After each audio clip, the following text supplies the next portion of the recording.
तो मेरे प्यारे प्यारे विद्यार्थियों, लास्ट टाइम हम लोगों ने शक्ति 6 का हमने व्यंजक प्राप्त किया था। आंसर आया होगा P average equals to V R M S, I R M S और कॉस फाई, है ना। अब हम आगे बढ़ते हुए इस अध्याय के लगभग अंतिम चरण में पहुंच चुके हैं और हमारा अगला और सेकेंड लास्ट टॉपिक है ट्रांसफॉर्मर। क्या नाम है इसका? ट्रांसफॉर्मर।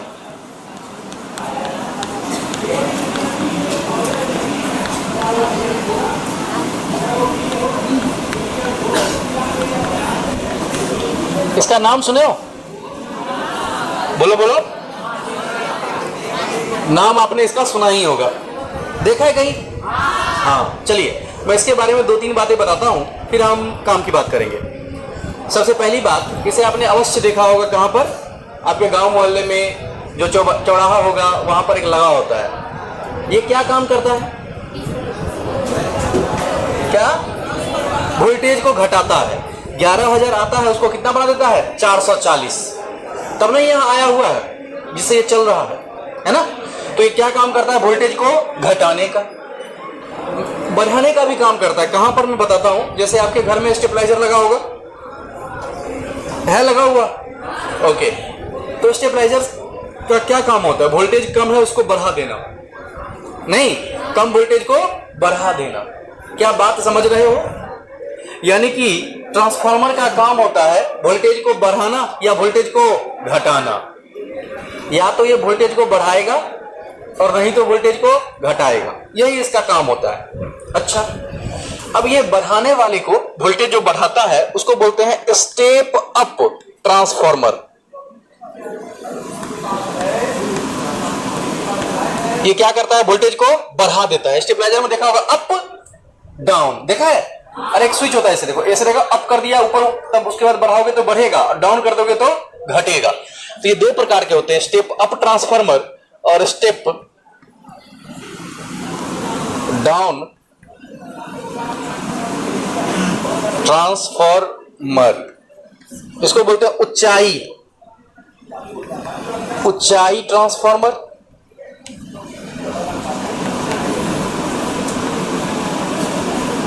और दूसरा होता है अपचाई।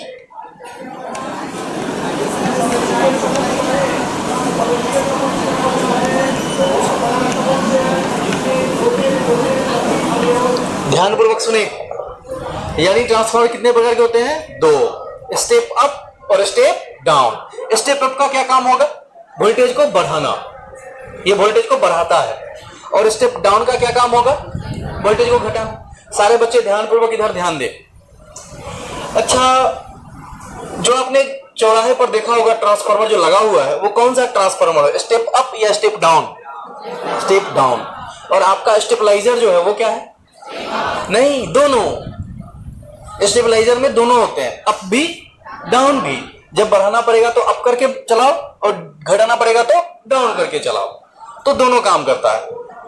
तो ये हमारा स्टेबलाइजर, ये हमारा ट्रांसफार्मर हो गया, जिसके बारे में मैंने थोड़ा थोड़ा बताया। ट्रांसफार्मर को देखे हो कभी? अरे वो देखा हो तो ट्रांसफार्मर ही रहे ना। उसके अंदर को छोड़ो, अंदर को नहीं देखा होगा, कभी मौका नहीं मिला होगा, क्योंकि कभी कभार खराब होता है तो वहां पर आता है मैकेनिक ठीक करने के लिए। वो इलेक्ट्रिकल इंजीनियर होता है, वो स्पेशल होता है, इंजीनियर ही आएगा, वही उसको ठीक करेगा। इंजीनियरिंग का जब पढ़ाई करोगे आप, तो सिर्फ ट्रांसफार्मर हमारा एक बहुत बड़ा सा क्षेत्र है, उसी के बारे में किसी पढ़ाई करना होता है। मतलब इलेक्ट्रिकल लेकर के यदि आप पढ़ाई कर रहे हो तो ट्रांसफार्मर के बारे में बहुत जबरदस्त आपको पढ़ाई करने का मौका मिलेगा। कंडीशन है इंजीनियरिंग कर रहे हो इलेक्ट्रिकल लेकर के, तो वहां पर आपको स्पेशली इसके बारे में बहुत सारी बातें बताई जाएंगी।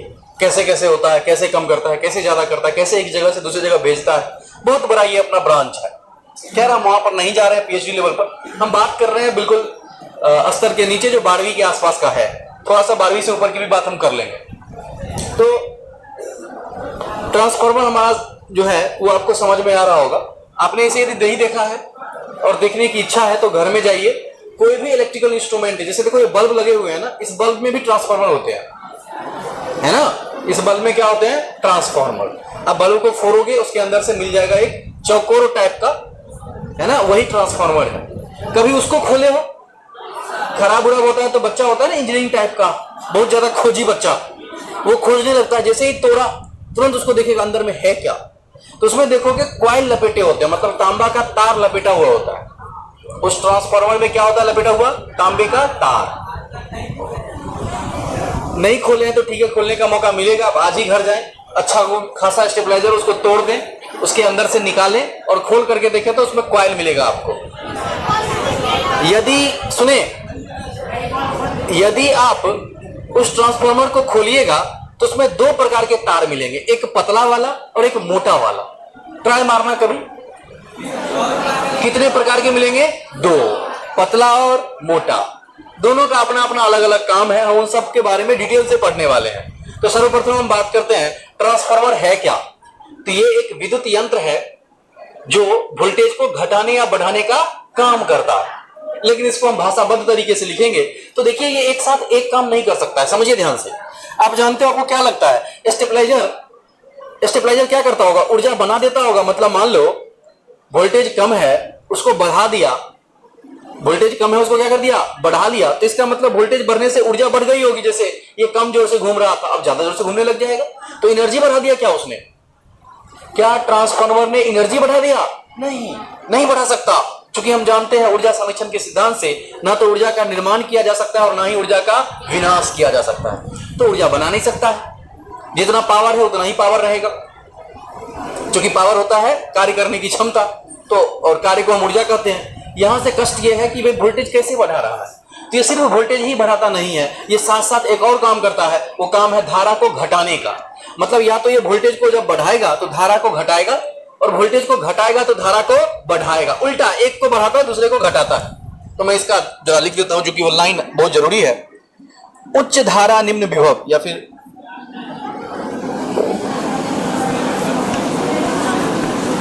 निम्न विभव, कम विभव होगा उच्च धारा को, जिसका धारा उच्च होगा, निम्न विभव उच्च धारा को उच्च विभव निम्न धारा में या इसका उल्टा उच्च विभव, देखो उच्च विभव निम्न विभव उच्च धारा को उच्च विभव निम्न धारा में, या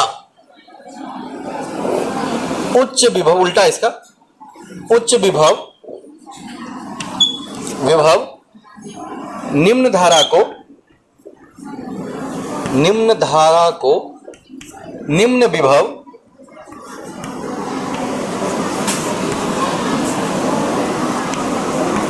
उच्च धारा में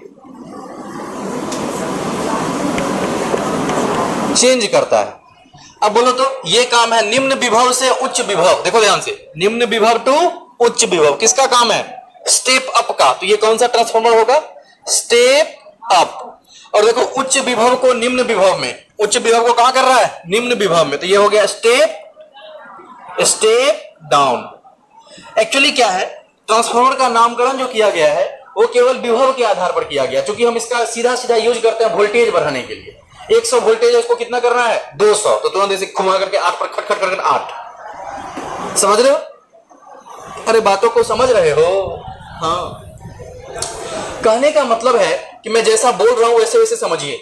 आप ये मत धारा को तेल लेने भेज दीजिए, लेकिन परिभाषा में धारा आएगा। ज्यादा ना सोचिए धारा के बारे में, जैसा मैं कह रहा हूं वैसा समझोगे तो बहुत इजी हो जाएगा।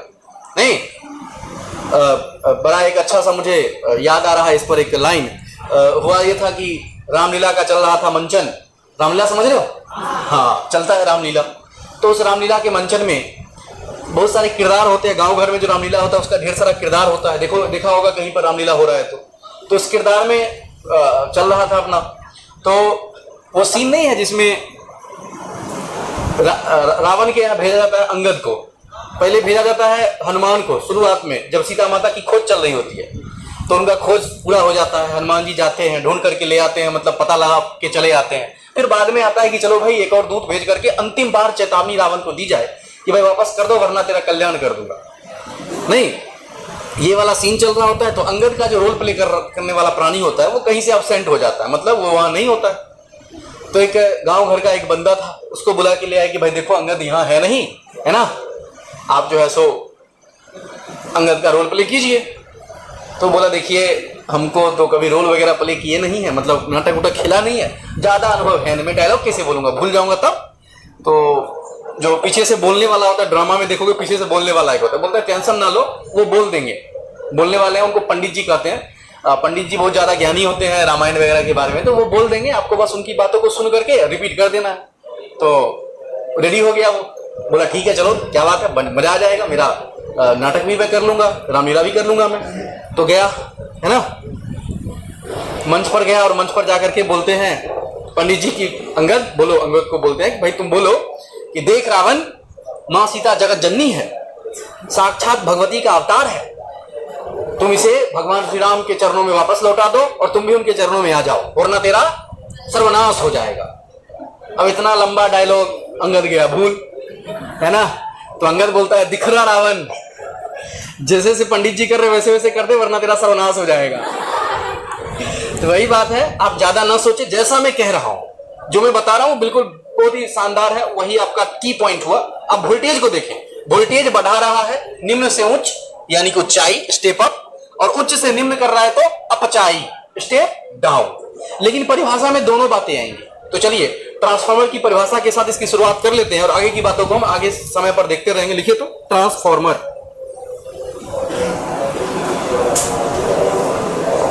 लिखा डैश लिखें और लिखें, आराम से लिखो ना, कोई जल्दबाजी थोड़ी है। लिखिए ट्रांसफार्मर वैसा विद्युत यंत्र, लिखिए वैसा विद्युत यंत्र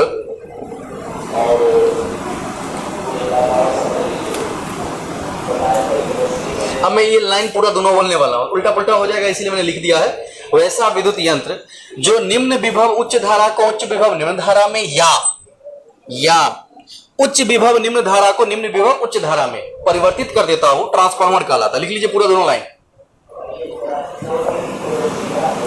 वैसा विद्युत यंत्र जो दिस कर देता हो ट्रांसफार्मर कहलाता है। वीडियो ऑन है रे? ओके, लिखिए वैसा विद्युत यंत्र जो निम्न विभव उच्च धारा को उच्च विभव निम्न धारा में या उच्च विभव निम्न धारा को निम्न विभव उच्च धारा में परिवर्तित कर देता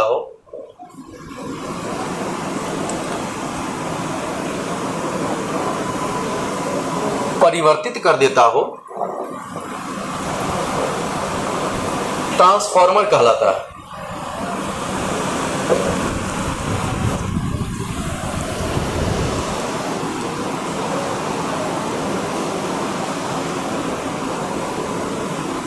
यहां देख लीजिए आप, अन्यथा गलत होने की पूरी संभावना है, तभी तो मैंने यहां लिखा है।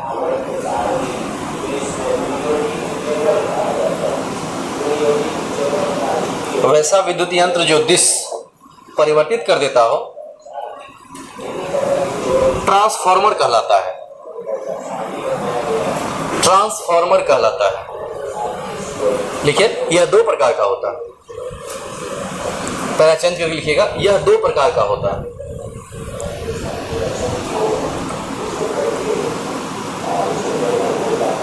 नंबर 1 लिखा हुआ है, नंबर 2 लिखा हुआ है।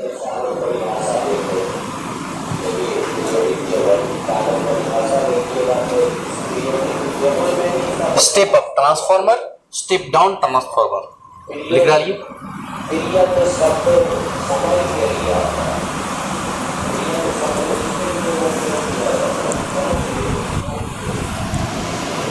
Step up transformer, step down transformer. I think लिख लिया होगा। पहला नंबर लिख करके डैश लिखिए।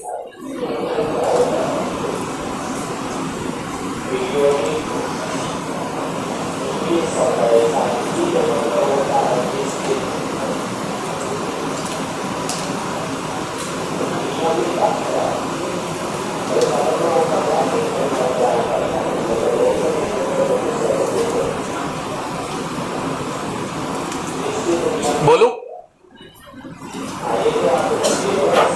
लिखेंगे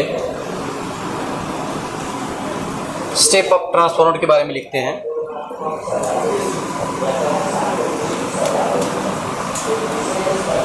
क्या करेगा बोलो तो, ऊपर वाला काम या नीचे वाला? ऊपर वाला। भाई ये बढ़ाता है वोल्टेज को, कम से क्या करता है? ज्यादा।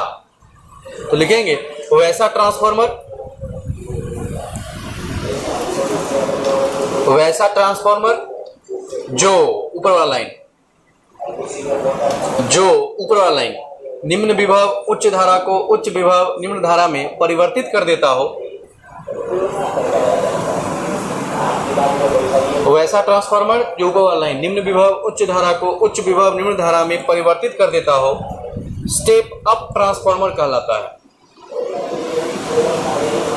स्टेप अप ट्रांसफार्मर यानी उच्चाई ट्रांसफार्मर कहलाता है।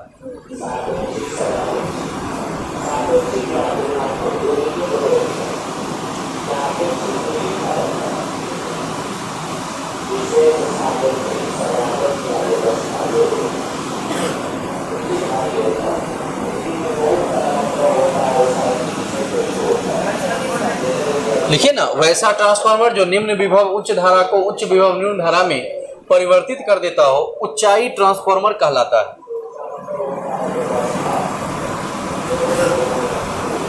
अब लिखते हैं अपचाई transformer. अपचाई transformer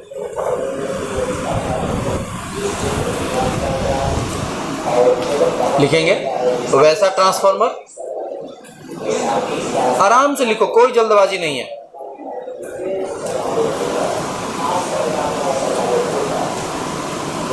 step down transformer लिखकर डैश लिखे, और नीचे वाला लाइन लिखना वैसा ट्रांसफार्मर जो दिस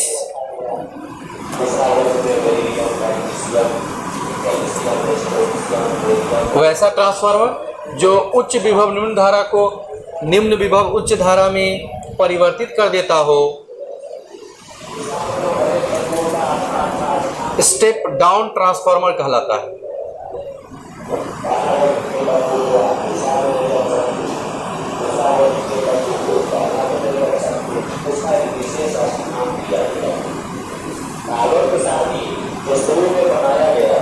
क्या कहलाता है? स्टेप डाउन ट्रांसफार्मर कहलाता है। ठीक है, अब हम बात करेंगे ट्रांसफार्मर के कंस्ट्रक्शन के बारे में, कैसे कैसे करके ट्रांसफार्मर बना होता है। तो मैं मिटा रहा हूं इसे,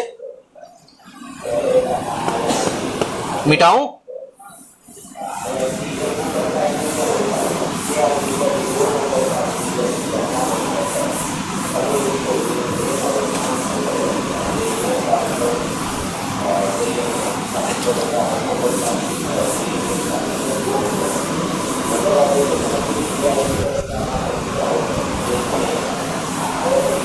देखिए, जैसा कि मैंने बताया आपको, यदि आपने ट्रांसफार्मर देखा हो तो वो घनाभ के आकार का होता है। घन घनाभ समझ रहे हो ना? ठीक वैसा ही होता है, वर्ग नहीं होता है वो। तो बुक्स में देखोगे तो वर्ग बना दिए जाते हैं, बिकॉज ऊपर से देखेंगे तो वर्ग की तरह दिखेगा, लेकिन रियल में कैसा होता है? ये घनाभ की तरह। मैं डायग्राम बना रहा हूं।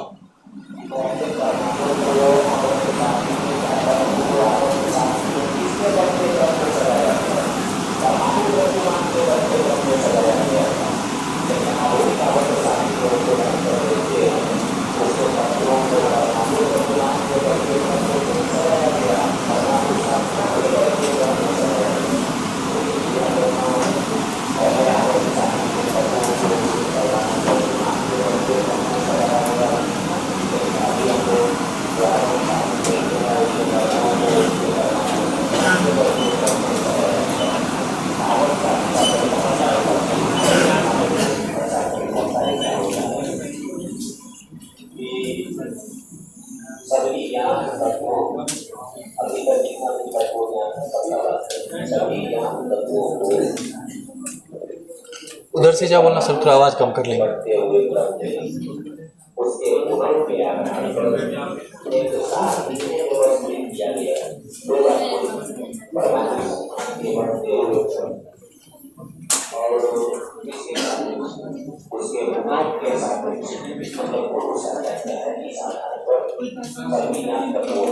बोल दिया रे।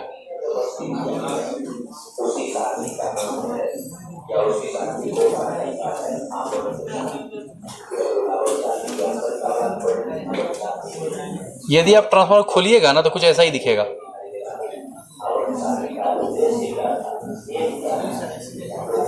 ओके, देखिए ये हमारा हो गया ट्रांसफार्मर का स्ट्रक्चर। ये जो आप देख रहे हो लाइंस ढेर सारी, ये पत्तियां होती हैं जिनको एक के ऊपर दूसरे को रख करके तब ऐसा बनाया जाता है। क्या नहीं कहा नहीं,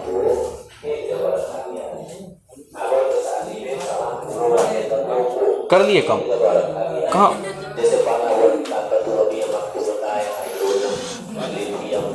देखो समझिए, जैसा कि मैंने बताया इसमें दो प्रकार के तार होते हैं, एक मोटा और दूसरा पतला। तो सबसे पहले मैं क्या करता हूं,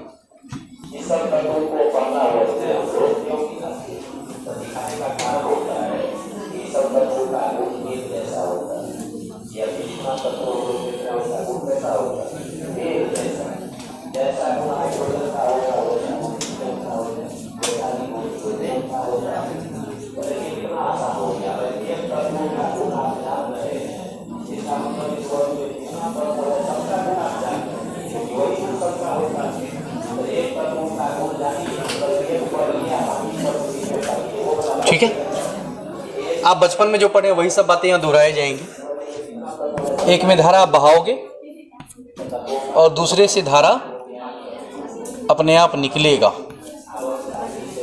इसका वजह बताऊंगा मैं। जिससे धारा बहाते हैं उसको बोलते हैं प्राथमिक कुंडली, प्राथमिक कुंडली, और जिससे धारा उत्पन्न होती है जिसमें निकलती है खुद से उसको बोलते हैं द्वितीयक कुंडली।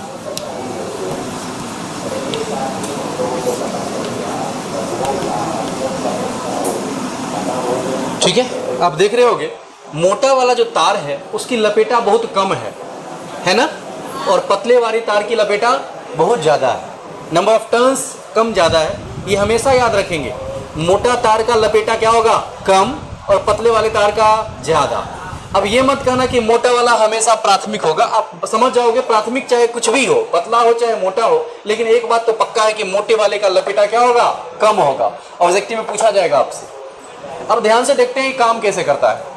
मान लिया जाए यहां से आपने धारा बहाई, प्राथमिक कुंडली है तो धारा को हमने नाम दिया है आईपी, और सेकेंडरी से जो धारा आया उसका नाम दिया आईएस। चलिए ध्यान से सुनिए क्या हो रहा होगा।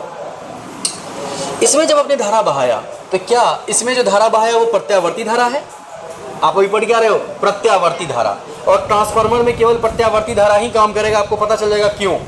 दिस धारा पर ट्रांसफार्मर क्यों नहीं काम करेगा ये भी पता चल जाएगा समय आने पर। लेकिन अभी सुनिए, हमने जब इसमें धारा बहाया वो कौन सी धारा थी, कौन सी धारा थी, प्रत्यावर्ती धारा। और क्या प्रत्यावर्ती धारा समय के साथ बढ़ता घटता रहता है? हाँ। अब यदि धारा का मान समय के साथ बढ़ घट रहा है, क्या धारा जब किसी तार से बहाते हैं तो तार के चारों ओर क्या उत्पन्न हो जाता है, चुंबकीय फ्लक्स। धारा यदि इसे परिवर्तनशील बहाओगे तो इसमें क्या उत्पन्न हो गया, चुंबकीय फ्लक्स। तो इस चुंबकीय फ्लक्स फाई में, ये चूंकि फाई भी बढ़ घट रहा होगा, बढ़ भी रहा होगा और घट भी रहा होगा। जब धारा बढ़ता होगा तो फाई, और जब धारा घटता होगा तो फाई। अच्छा, आप लोग बोलते क्यों नहीं हो साथ में? संवाद होना बहुत आवश्यक है, और संवाद हम लोगों के बीच में बिल्कुल जीरोटा सन्नाटा, बैठे चुपचाप, हाँ कुछ भी हो रहा होगा, अपने को क्या लेना देना है, जो हो रहा है जो ठीक ही हो रहा होगा। नहीं तो भाषण टाइप का हो जाता है। कृपया संवाद बनाए रखें, मतलब मैं जो बोलूं तो लगे आपको कि रिस्पॉन्स करना है तो करें, नहीं वरना क्या हो जाएगा, भाषण बन जाएगा। मतलब मैं अकेला बोलता रहूँगा कि देखो मैं सुबह सुबह उठा, उसके बाद वहाँ से यहाँ आया, यहाँ आने के बाद मैंने पढ़ाया, पढ़ाने के बाद मैं वापस घर चला गया, फिर खाना खा करके सो गया, फिर सुबह उठा, फिर उसके बाद जो है दौड़ने के लिए गया, वहाँ से दौड़ करके वापस आ गया, यहाँ पर आ गया। यदि ऐसा हो रहा है तो नहीं होगा। लेकिन ऐसे पूछो क्या हाल चाल है भाई, ठीक है सर, सुबह सुबह क्या क्या किया, तो सर उठा सुबह में, अच्छा उसके बाद तो मैं उसके बाद नाचा, है ना, उसके बाद तो खाना खाया, उसके बाद दौड़ा। तो समझ रहे हो, संवाद होने से बहुत ज़्यादा हम दोनों के बीच में क्या होता है ना, अंडरस्टैंडिंग बढ़ जाती है, समझदारी का लेवल बढ़ जाता है। नहीं बोलने का दो मतलब होते हैं, एक तो कुछ समझ नहीं आ रहा है, और दूसरा सबसे पहले ही समझे हुए हो कि क्या टुच्चे सी बात है, अपने को पहले से ही पता है सब कुछ, दुनिया ऐसी है। तो वो आप पर डिपेंड करता है। कृपया बोलें, जब मैं बोलूँ कि हाँ क्या हो रहा है तो बोलना है, और बिल्कुल ना सोचे कि मैं गलत बोल दूंगा, क्या सोचेगा बगल वाला मेरा दोस्त, तो ऐसा ना सोचे, वो सब उसको सोचने दीजिए, क्योंकि वो जो सोचेगा यही, यदि ये भी आप ही सोचेंगे तो फिर वो क्या सोचेगा। इसलिए निश्चिंत रहे, वो क्या सोच रहा है छोड़ो उसको, सबकी बात लगी हुई है, अब बस देखें और बोलें। जब मैं बोलूं लगे आपको रिस्पॉन्स करना है तो बोलना है, तो इसमें हमने परिवर्तनशील धारा प्रवाहित किया, इसकी वजह से चुंबकीय क्षेत्र भी क्या हो रहा होगा, परिवर्तित, और चुंबकीय क्षेत्र के परिवर्तन की वजह से चुंबकीय फ्लक्स भी परिवर्तित हो रहा होगा। और जब जब किसी कुंडली से संबंधित चुंबकीय फ्लक्स बदलता है तो क्या इसमें धारा बहाने से इस या चुंबकीय फ्लक्स बदल रहा है, और इस चुंबकीय फ्लक्स में कौन है, द्वितीयक कुंडली, क्या इससे संबंधित चुंबकीय फ्लक्स बदलने लग गया? अरे बदलने लग गया ना, हाँ। और फैराडे का नियम है कि जब जब दुनिया में चुंबकीय फ्लक्स बदलेगा तब तब क्या उत्पन्न होगा, प्रेरित विद्युत वाहक बल। यानी कि यहाँ पर प्रेरित विद्युत वाहक बल उत्पन्न हो गया होगा और फलस्वरूप स्वरूप इसमें धारा प्रवाहित हो गई होगी। क्या बात समझ में आई थोड़ी थोड़ी सी? इसीलिए द्वितीय कुंडली में धारा प्रवाहित हो जाती है और धारा बहने लग जाती है। यही पूरी की पूरी राम कहानी है। समझ में आ रही है? अब जानते हो आप प्राथमिक कुंडली के लिए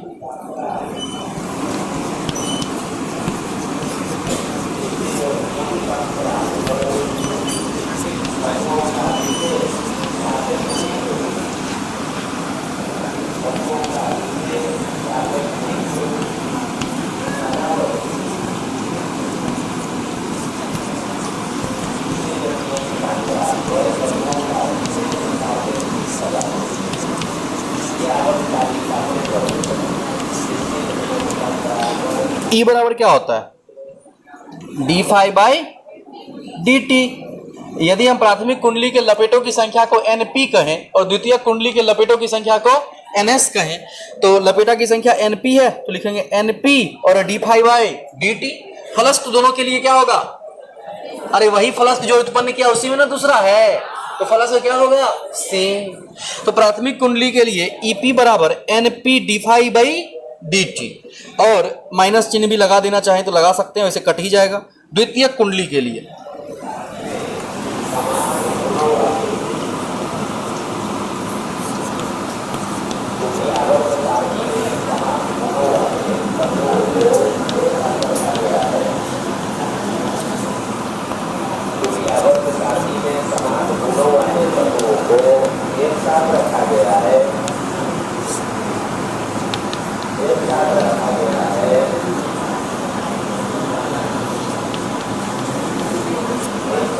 क्या लिखोगे, ES बराबर NS विद माइनस साइन और d phi by d t. इसको समीकरण 1 मानो, इसको समीकरण 2 मानो। प्रेरण, विद्युत चुम्बकीय प्रेरण के सिद्धांत से ध्यान पूर्वक देखिए मेरे प्यारे प्यारे विद्यार्थियों।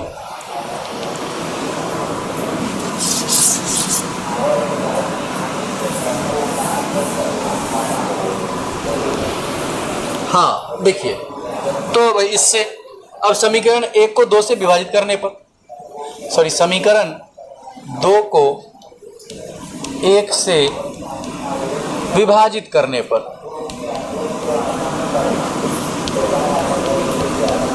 ध्यान पूर्वक देखें, 2 को हम 1 से विभाजित करेंगे तो क्या हो जाएगा, ES by EP, ES by EP बराबर उधर रहेगा नीचे वाला पहले NS d phi by d t upon NP और d phi by d t, d phi by d t. सब में माइनस लगा है तो माइनस लगा दो, लेकिन कट के प्लस ही हो गया, ये से ये मर गया, यहाँ से आ गया ES बाई EP बराबर है NS बाई NP। इसको समीकरण मान लो कितना, यहां से भी क्वेश्चन बनेगा, डब्बा बनाता हूं, इसको समीकरण मान लेते हैं 3। अब ध्यान से देखिए, अब चाहते क्या होंगे, जितना पावर हम इसको दे अंदर में, इस किसको, ट्रांसफार्मर को, उतना ही पावर ये मुझे आउटपुट के रूप में दे।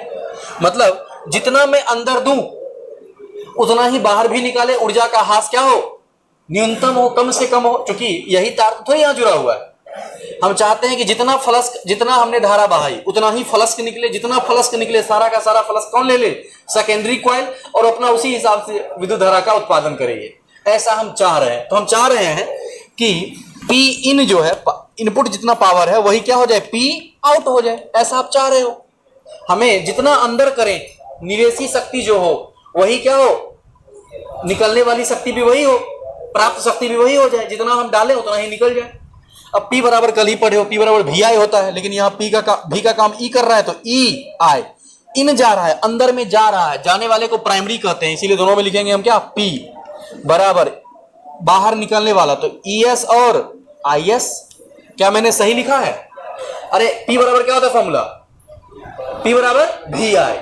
रे रामलाल, P बराबर पढ़े हो ना? अरे कल भी तो पढ़े, VRMS IRMS पढ़े हैं ना? तो P बराबर क्या हो गया, भी आई।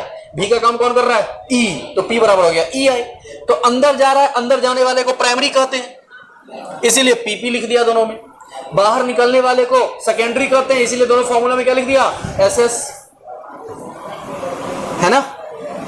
अब मुझे लिखना है देखो ऐसा, ES बाई EP के टर्म में लिखना, तो मैं क्या लिखूंगा, ES, इस EP को नीचे ले आओ, EP बराबर है, इधर देखोगे तो IP बटे IS, समीकरण 4। अब समीकरण 3 और 4 से, समीकरण 3 तथा 4 से ध्यान से देखें, 3 और 4 से क्या कहोगे, 3 का देखो ES EP बराबर है, यहां भी ES EP बराबर है, तो मैं क्या कह सकता हूं कि IP IS S और NP के बराबर है, तो मैं कह सकता हूं समीकरण 3 4 से कि ES बट्टा EP बराबर है, ध्यान से, ES बट्टा EP बराबर है IP बट्टा IS के, और ये बराबर है NS बट्टे NP के, और इसी को बोलते हैं हम लोग N, और जहां N क्या है, परिनमन अनुपात है, परिनमन अनुपात। ध्यान पूर्वक देखिए मेरे प्यारे विद्यार्थियों, बहुत बड़ी बड़ी बातें निकल के आने वाली है, यानी कि ये सब के सब क्या होंगे, बराबर होंगे, और इसी को हम क्या बोलते हैं, परिनमन अनुपात। ध्यान से सुनिएगा, मुझे बस एक बात बताइए आप लोग कि ऊंचाई ट्रांसफार्मर के लिए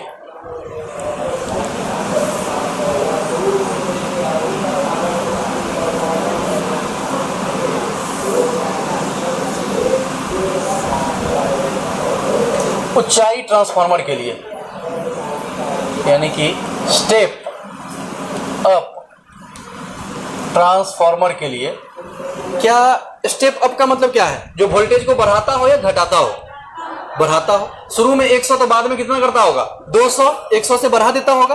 तो बताइए ऊंचाई ट्रांसफार्मर के लिए ES बट्टा EP 1 से बड़ा होगा कि छोटा, बड़ा। कैसे, सेकेंडरी में जो वोल्टेज होगा वो प्राइमरी से क्या होगा, ज्यादा होगा, तब ना रे, सेकेंडरी में वोल्टेज प्राइमरी से ज्यादा होगा तब ना स्टेप अप ट्रांसफार्मर हुआ। स्टेप अप का क्या मतलब, बाद में वोल्टेज ज्यादा और शुरू में कम। स्टेबलाइजर में आने वाला वोल्टेज, जब तुमको वोल्टेज बढ़ाना पड़ता होगा तो कितना आता है, 100, और उसको आपको टीवी चलाने के लिए चाहिए 200, तो क्या करते हो, उसको बढ़ा करके 200 कर देते हो। तो दिया कम और निकला, दिया कम और निकला ज्यादा। यहां से क्या पता चल रहा है कि ES बट्टा EP ऊंचाई ट्रांसफार्मर के लिए ES बट्टा EP 1 से बड़ा होगा। कैसे, तो 200 बट्टा 100 कितने हुआ, 2। अरे हुआ ना, अरे यार 200, मान लो देने वाला पावर 200 है, देने वाला वोल्टेज 200 है, आया कितना है, 100। तो सेकेंडरी बट्टा प्राइमरी 200 बट्टा 100 कितना हुआ, 2। क्या 2 1 से बड़ा है, अरे 2 1 से। अब मैं कह सकता हूं ES बट्टा EP बराबर है NS बट्टा NP के। क्या ये भी बड़ा होगा 1 से, नहीं होगा। अरे यार जब ये इसके बराबर है तो क्या ये भी 1 से बड़ा होगा, हाँ। और ये 1 से बड़ा होने का मतलब है, देखिए ध्यान से, यहां से मैं कह सकता हूं number of turn in secondary coil बड़ा होगा number of turn in primary coil. यहां से क्या पता चला, ऊंचाई ट्रांसफार्मर में प्राथमिक कुंडली के लपेटों की संख्या द्वितीयक कुंडली के लपेटों की संख्या से ज्यादा या कम। अरे पगले, प्राथमिक की लपेटों की संख्या द्वितीयक से कम ना। NP इधर है, यानी कि जिधर वोल्टेज, देखिए यहां से क्या निकला, जिधर वोल्टेज ज्यादा हो रहा होगा उधर ज्यादा लपेटा होगा। बोलो बोलो। अरे प्राइमरी से यदि हमको ज्यादा वोल्टेज चाहिए होगा तो प्राइमरी का लपेटा ज्यादा होगा, सेकेंडरी से ज्यादा चाहिए होगा तो सेकेंडरी का लपेटा ज्यादा होगा। तो बताइए ऊंचाई ट्रांसफार्मर में द्वितीय कुंडली के लपेटों की संख्या प्राथमिक कुंडली से ज्यादा या कम। ऊंचाई ट्रांसफार्मर के लिए परिनमन अनुपात 1 से बड़ा या छोटा, क्या परिनमन अनुपात n है, और ऊंचाई के लिए देखो ES बट्टा EP n के बराबर है और ये 1 से बड़ा होता है। तो 3-4 पॉइंट्स है जो मैं आपको लिखवाऊंगा। पहला पॉइंट क्या है कि ऊंचाई ट्रांसफार्मर की लपेटों की संख्या प्राथमिक कुंडली में द्वितीय कुंडली से कम होता है, यानी द्वितीय कुंडली का ज्यादा होता है। साथ ही द्वितीय कुंडली में ज्यादा वोल्टेज निकलेगा और प्राथमिक कुंडली से कम वोल्टेज दिया होगा। ये स्टेप अप के लिए है। स्टेप डाउन में उल्टा हो जाएगा। स्टेप डाउन में क्या हो जाएगा? उल्टा। तो अपन पहले स्टेप डाउन को देख लेते हैं, ठीक है, फिर हम पूरा का पूरा एक ही साथ लिखेंगे। ये पूरा का पूरा आपका हो ही गया, कुछ भी लिखें उससे पहले हम पूरा कंप्लीट करेंगे, फिर हम लिखेंगे। Step down transformer, step down transformer. ध्यान से देखिए, क्या स्टेप डाउन में आ रहा होगा ज्यादा वोल्टेज? अरे आता कितना है यहाँ पर? 11,000। कितना आता है? देता कितना है? 440। तो क्या उस केस में ES बट्टा EP एक से छोटा होगा? चूंकि सेकेंडरी में कम में दिया, अरे निकाला कम, आया तो कम निकाला, यानी कि ऊपर का कम है, नीचे में ज्यादा। ऊपर में 440 है, नीचे में कितना? 11,000। एक से बड़ा कि छोटा? अरे 400 बट्टा 11,000, एक से बड़ा कि छोटा? छोटा। यानी कि अपचाई ट्रांसफार्मर में परिणमन अनुपात एक से क्या होता है? छोटा होता है। क्या होता है? छोटा होता है। अपचाई ट्रांसफार्मर में परिणमन अनुपात एक से छोटा। अच्छा, अब बोलो, यहां से मैं कहा कि NS बट्टा NP भी क्या ये भी एक से छोटा हो जाएगा? यानी कि यहां से पता चला कि NS, ध्यान से देखें, छोटा है किससे? NP से। क्या अपचाई ट्रांसफार्मर में द्वितीय कुंडली के लपेटों की संख्या प्राथमिक कुंडली से छोटी होगी? अपचाई ट्रांसफार्मर में द्वितीय कुंडली के लपेटों की संख्या प्राथमिक कुंडली से, अच्छा समझिए, क्या हमें अपचाई ट्रांसफार्मर में चाहिए होता है कम वोल्टेज? अरे चाहिए कितना होता है? कम वोल्ट। ये ट्रांसफार्मर क्या करता है? 11,000 को कितना बदल देता है? यानी कि हमें कितना चाहिए? 440। कितना चाहिए? तो यानी कि निकलने वाला वोल्टेज क्या होता है? कम, और दिया जाने वाला वोल्टेज ज्यादा। मैं यहां से कुछ बातें लिखाऊंगा, ज्यादा वोल्टेज। अच्छा, यहां पर चाहिए होता है कितना? ज्यादा, और आता कितना है? कम। अब जरा सोचिए, क्या ज्यादा वोल्टेज केवल हो सकता है जब पतली कुंडली रहता है? अभी मैंने कहा था ज्यादा वोल्टेज के लिए लपेटा की संख्या क्या होना चाहिए? ज्यादा। ज्यादा वोल्ट के लिए लपेटा की संख्या ज्यादा चाहिए, यानी ज्यादा वोल्टेज चाहिए तो लपेटा ज्यादा, तभी ना ज्यादा वोल्टेज देगा। और कम वोल्टेज चाहिए तो लपेटा कम। अब मुझे बताओ, ऊंचाई ट्रांसफार्मर का क्या काम होता है? वोल्टेज को बढ़ाना। ऊंचाई ट्रांसफार्मर का क्या काम होता है? वोल्टेज को बढ़ाना। यानी कि ज्यादा वोल्टेज के लिए जो लपेटा होगा वो ज्यादा होगा। अब बताइए, तो ऊंचाई ट्रांसफार्मर में पतला कुंडली सेकेंडरी होगा कि मोटा? समझो पहले बढ़िया से, खूब अच्छे से मेरी बात को पी लो अंदर तक। मैं जो कह रहा हूं, मैं कह रहा हूं, समझिए जो बात बोल रहा हूं मैं, कि भाई ज्यादा वोल्टेज तो लपेटा ज्यादा, ज्यादा वोल्टेज, ज्यादा वोल्ट के लिए क्या होना चाहिए? ज्यादा लपेटा, ज्यादा वोल्ट के लिए ज्यादा लपेटा, ये हमें चाहिए। और कम वोल्ट के लिए, कम वोल्ट के लिए कम लपेटा। अब बोलो, ऊंचाई ट्रांसफार्मर कौन सा ट्रांसफार्मर है? ऊंचाई, स्टेप अप, स्टेप अप है। इसका क्या काम होता है बोलो? वोल्टेज बढ़ाना या घटाना? बढ़ाना। ऊंचाई का काम होता है वोल्टेज को बढ़ाना, यानी कि ये वोल्टेज को क्या कर रहा होगा? बढ़ा रहा होगा। अच्छा, ऊंचाई ट्रांसफार्मर वोल्टेज को बढ़ा रहा होगा। अच्छा, बढ़ा रहा होगा इसका मतलब क्या? समझिए, बढ़ा रहा होगा का मतलब बढ़ा के निकाल रहा होगा ना। बढ़ा के निकाल रहा होगा का मतलब किस कुंडली से निकलता है? प्राथमिक कुंडली से धारा निकलती है कि द्वितीयक से? प्राथमिक तो हम देते हैं, यानी कि स्टेप अप में द्वितीयक कुंडली, द्वितीयक कुंडली, कुंडली, क्या ये द्वितीयक कुंडली में ज्यादा लपेटा होना चाहिए? अरे बोलो ना, ज्यादा लपेटा होना चाहिए। अब ज्यादा लपेटा पतला में होता है कि मोटा में? यानी कि स्टेप अप में द्वितीय कुंडली ज्यादा लपेटा वाला होता है, पतला क्वाइल, पतली कुंडली। समझ में आई? हाँ, समझिए, एक बात को हमेशा आप ब्रह्मास्त्र समझ लो, मोटा वाला कुंडली हमेशा क्या होगा? कम लपेटा वाला होगा। मोटा वाला हमेशा, पतला वाला हमेशा ज्यादा लपेटा। ठीक है। अब हमें जो चाहिए, यदि हमें ज्यादा वोल्टेज चाहिए तो यानी कि लपेटा ज्यादा, ज्यादा वोल्टेज तो लपेटा ज्यादा। अब ज्यादा लपेटा किसका? पतला का। ज्यादा लपेटा किसका? पतला का। अब सोचो ना, मोटा का लपेटा ज्यादा कर देंगे तो खर्चा ज्यादा नहीं हो जाएगा? अरे इतना मोटा है, कोई तार इतना पतला है, तो मोटा वाला का 1000 लपेटा कर दिया तो ज्यादा हैवी हो गया, ज्यादा भारी हो गया, ज्यादा खर्चीला हो गया वहां से भी। तो मेरे कहने का सीधा सीधा मतलब है कि स्टेप अप ट्रांसफार्मर में पतली कुंडली क्या होती है, प्राथमिक या द्वितीयक? द्वितीयक।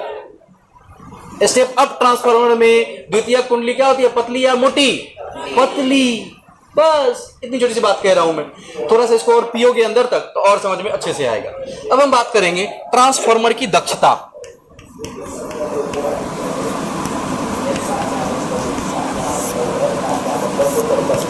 दक्षता, इफिशियंसी।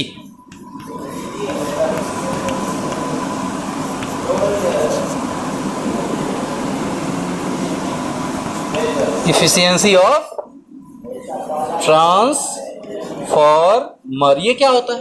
जैसे आप लोग हो, जितना मैं आपको दे रहा हूं, यदि सारा का सारा अपने अंदर आप ले रहे हो, जितना ज्ञान आपको निकल रहा है मेरे अंदर से, सारा का सारा यदि आप ले रहे हो, आपकी दक्षता हुई 100%, हुई ना? क्या ऐसा संभव है जितना मैं दूं सबका सब तुम्हारे अंदर घुस जाए? नहीं। अरे कुछ तो इधर उधर जाएगा ना। मेरी बातें तुम तक गई, मुंडी से टकरा करके भाग गई, रिफ्लेक्शन हो गया बात का। तो जितना दिया क्या उतना ले सकते हो तुम? नहीं। यानी कि ट्रांसफार्मर कभी 100% नहीं हो सकता। शुरू शुरू में तो बहुत कम था, 50%, लेकिन हमारा ज्ञान बढ़ा, वैज्ञानिकों का काम बढ़ा। इस प्रकार से बढ़ते समय के साथ साथ ट्रांसफार्मर की दक्षता जो अभी के ट्रांसफार्मर की है वो है 90 से 99%। 90 से 99%, समझ गए? और दक्षता का फॉर्मूला हो सकता है निर्गत शक्ति अपॉन निवेशी शक्ति और गुने 100। और दक्षता को सूचित करते हैं हम ईटा से। किससे? एन का पूंछ निकाल दो, क्या बन गया? ईटा। यानी कि ट्रांसफार्मर की दक्षता ईटा बराबर निर्गत अपॉन निवेशी बटा 100। और ये कितना होता है? 90 से 99%। पहले होता था 70 से 50 से 70, 70 से 80 हुआ, 80 से 90 हुआ, अभी 99% तक दक्षता जा चुका है। अब ये घटता क्यों है उस सब पर भी हम विचार करेंगे, क्यों कम होता है, सारी बातों पर हम विचार करेंगे। उससे पहले हम पूरे के पूरे क्रियाविधि को, पूरे के पूरे रचना को अपन समझते हैं और फिर बात को आगे बढ़ाते हैं। ठीक है, कुछ पॉइंट्स भी मैं लिखाऊंगा, तो शुरू करते हैं। लिखिए।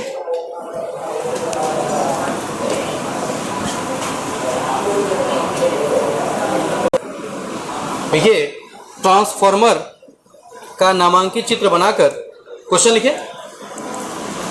ट्रांसफार्मर का नामांकित चित्र बनाकर उसके क्रियाविधि का वर्णन करें।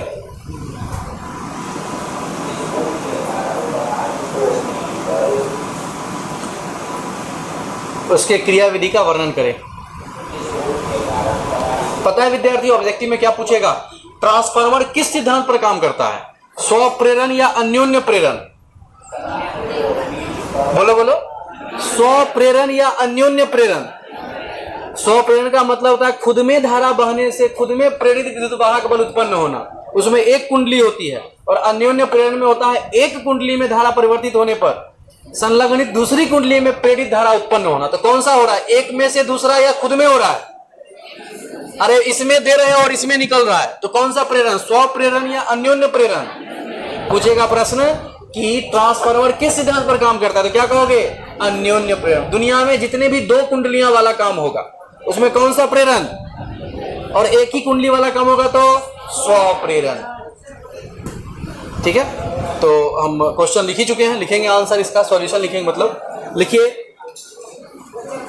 क्वेश्चन नहीं बोला मैंने। ट्रांसफार्मर का चित्र, नामांकित चित्र बनाकर क्रियाविधि का वर्णन करें। लिख लिए? चलिए लिखेंगे रचना। रचना, इसको बोलते हैं core, iron core. Iron core. रचना लिखकर लिखें, यह नरम लोहे के, क्वेश्चन के नीचे रचना लिखना, रचना लिखकर लिखना, यह नरम लोहे के परतदार पत्तियों को, यह नरम लोहे के परतदार पत्तियों को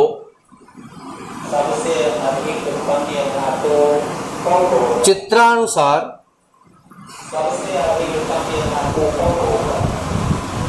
चित्रानुसार व्यवस्थित करके बनाया जाता है, व्यवस्थित करके बनाया जाता है।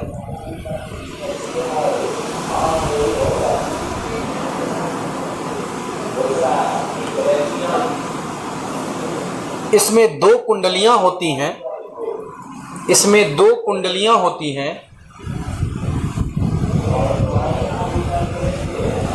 जिसमें एक पतली व दूसरी मोटी होती है, जिसमें एक पतली तथा दूसरी मोटी होती है।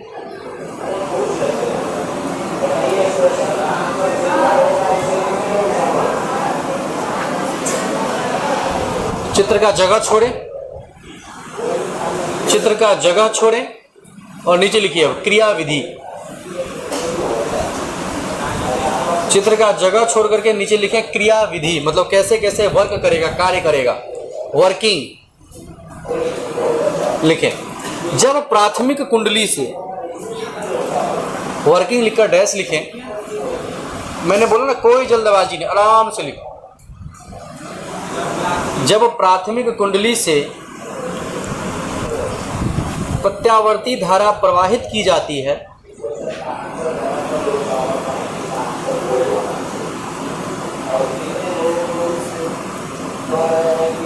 जब प्राथमिक कुंडली से प्रत्यावर्ती धारा प्रवाहित की जाती है तो संलग्नित द्वितीयक कुंडली से, संलग्नित द्वितीय कुंडली से संबंधित चुंबकीय फ्लक्स, संलग्नित द्वितीय कुंडली से संबंधित चुंबकीय फ्लक्स में परिवर्तन के कारण, संलग्नित द्वितीय कुंडली से संबंधित चुंबकीय फ्लक्स में परिवर्तन के कारण द्वितीयक कुंडली में प्रेरित विद्युत वाहक बल छूट गया। मैंने कहा जब प्राथमिक कुंडली से प्रत्यावर्ती धारा प्रवाहित की जाती है तो संलग्नित द्वितीयक कुंडली से संबंधित चुंबकीय फ्लक्स में परिवर्तन के कारण द्वितीयक कुंडली में प्रेरित विद्युत वाहक बल उत्पन्न हो जाता है, प्रेरित विद्युत वाहक बल उत्पन्न हो जाता है और धारा प्रवाहित होने लगती है।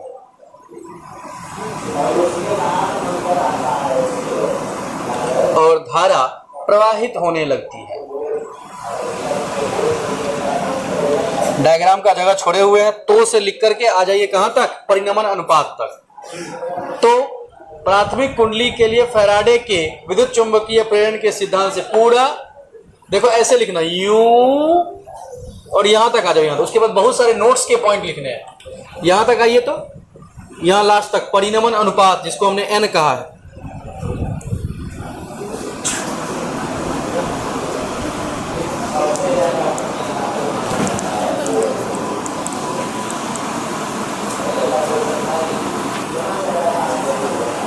जहां परिणमन अनुपात है उसके नीचे लिखें इस प्रकार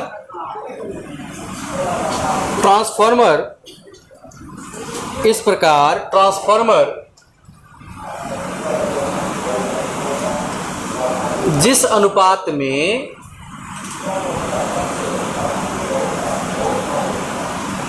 वोल्टेज को बढ़ाता है, जिस अनुपात में वोल्टेज को बढ़ाता है, धारा को उसी अनुपात में घटा देता है। ट्रांसफार्मर जिस अनुपात में वोल्टेज को बढ़ाता है, धारा को उसी अनुपात में घटा देता है, धारा को उसी अनुपात में घटा देता है। धारा को उसी अनुपात में घटा देता है। हो गया। चलिए अब लिखेंगे ट्रांसफार्मर का सिद्धांत। ट्रांसफार्मर का सिद्धांत लिखिए। ट्रांसफार्मर का सिद्धांत ऑब्जेक्टिव में पूछेगा, लिखेंगे ट्रांसफार्मर। इतना के बाद आप समझ गए होंगे। ट्रांसफार्मर अन्योन्य प्रेरण के सिद्धांत पर कार्य करता है। ट्रांसफार्मर अन्योन्य प्रेरण के सिद्धांत पर कार्य करता है।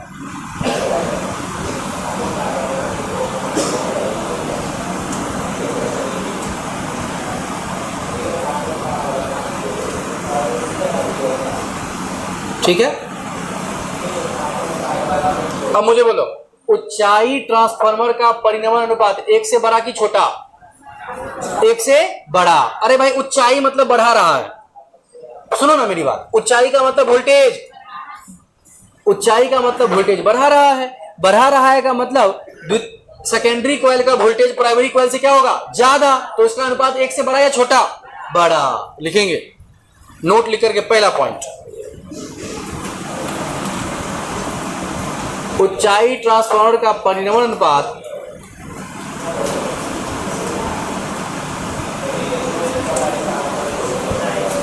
ऊंचाई ट्रांसफार्मर का परिनमन अनुपात 1 से बड़ा तथा ऊंचाई ट्रांसफार्मर का परिनमन अनुपात ऊंचाई ट्रांसफार्मर का परिनमन अनुपात 1 से बड़ा तथा अपचाई ट्रांसफार्मर का अपचाई ट्रांसफार्मर का 1 से छोटा होता है। 1 से छोटा होता है। ऊंचाई ट्रांसफार्मर का परिनमन अनुपात 1 से बड़ा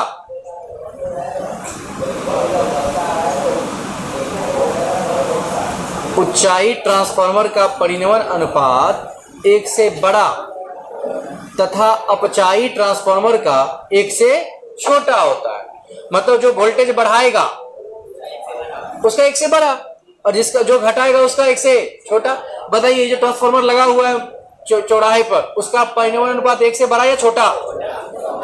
1 से बड़ा या छोटा? छोटा। क्यों? वोल्टेज को घटा रहा है। घटना का मतलब छोटा, बढ़ना का मतलब बड़ा। बस भाई जो वोल्टेज बढ़ाएगा उसका परिनमन अनुपात 1 से बड़ा होगा और जो घटाएगा उसका परिनमन अनुपात 1 से छोटा होगा। क्या ये छोटी सी बात समझ में नहीं आई? आई। Okay okay okay. भाई जो वोल्टेज बढ़ाएगा बड़ा, घटाएगा वो छोटा। बढ़ा हुआ वोल्टेज जिससे मिलेगा उसका लपेटा ज्यादा। समझो फिर से, बढ़ा हुआ वोल्टेज जिससे भी मिलेगा तुम्हें, चाहे मोटा वाला तार हो चाहे पतला वाला हो, बढ़ा हुआ वोल्टेज जिससे भी मिलेगा उसका लपेटा क्या होगा? ज्यादा। लपेटा क्या होगा? ज्यादा। जिससे भी बढ़ा हुआ वोल्टेज, क्या बढ़ा हुआ वोल्टेज जिससे हमें मिलता है, मिलने वाले को क्या बोलते हैं? द्वितीयक या प्राथमिक? द्वितीयक। जिससे हमें प्राप्त होगा उसको क्या बोलेंगे? द्वितीयक। तो चलिए उस बात को लिखते हैं। ऊंचाई ट्रांसफार्मर में लिखो, ऊंचाई ट्रांसफार्मर, दूसरा पॉइंट है ऊंचाई ट्रांसफार्मर के लिए NS बट्टा NP, देखो ये लाइन NS बट्टा NP ग्रेटर देन 1, ये 1 से बड़ा होगा ऊंचाई के लिए। ऊंचाई ट्रांसफार्मर के लिए NS बट्टा NP ग्रेटर देन 1। ठीक है, ये ऑब्जेक्टिव में सीधे सीधे आया हुआ है कई बार। ऊंचाई ट्रांसफार्मर के लिए NS बट्टा NP क्या है? ग्रेटर देन 1 है। NS क्या है? सेकेंडरी कॉइल के लपेटों की संख्या। NP क्या है? प्राथमिक कॉइल के लपेटों की संख्या। तो ये क्या होगा? 1 से बड़ा। ऊंचाई के लिए ये 1 से बड़ा, अपचाई के लिए 1 से छोटा। लिखिए दूसरा, अगला तीसरा पॉइंट, अपचाई के लिए, अपचाई ट्रांसफार्मर के लिए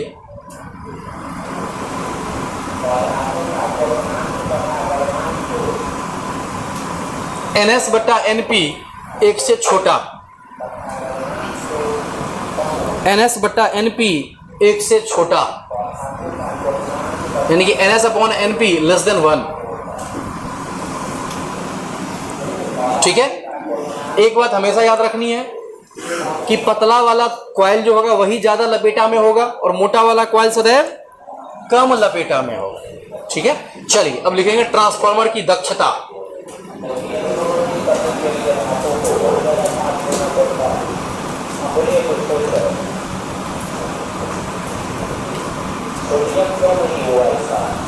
ट्रांसफार्मर की दक्षता, इफिशियंसी ऑफ ट्रांसफार्मर। लिखिए तो, ट्रांसफार्मर द्वारा निर्गत शक्ति,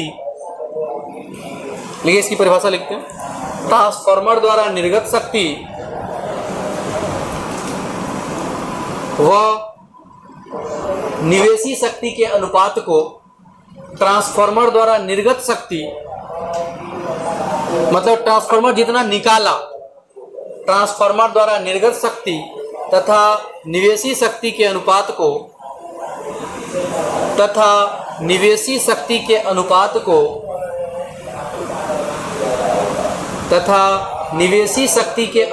को क्या कहते हैं? ट्रांसफार्मर की दक्षता कहते हैं। लिखिए ट्रांसफार्मर की दक्षता कहलाता है। को के बाद लिखेंगे ट्रांसफार्मर की दक्षता कहते हैं, कहलाता अच्छा नहीं लगेगा। ट्रांसफार्मर की दक्षता कहते हैं।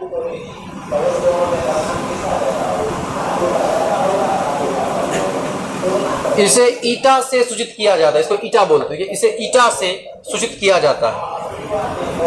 पूंछ वाला एन को ईटा कहते हैं, लेकिन इसे ईटा से सूचित किया जाता है। कुछ लोग इसे नीटा पढ़ते हैं, बट ये क्या है? ईटा। इसे ईटा से सूचित किया जाता है। इस प्रकार, पैरा चेंज करके, इस प्रकार ट्रांसफार्मर की दक्षता ईटा बराबर, इस प्रकार ट्रांसफार्मर की दक्षता ईटा बराबर लिखा हुआ है डब्बा। ट्रांसफार्मर की दक्षता ईटा बराबर डब्बा।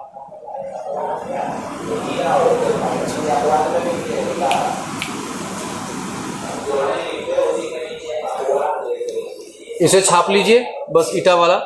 बाकी सब मिलते हैं अगले एपिसोड में। एक भी बच्चा बाहर नहीं निकलेगा अभी, पढ़ने के बाद इंग्लिश जब हो जाएगा तभी बाहर निकलना। ठीक है, सर आ गए हैं।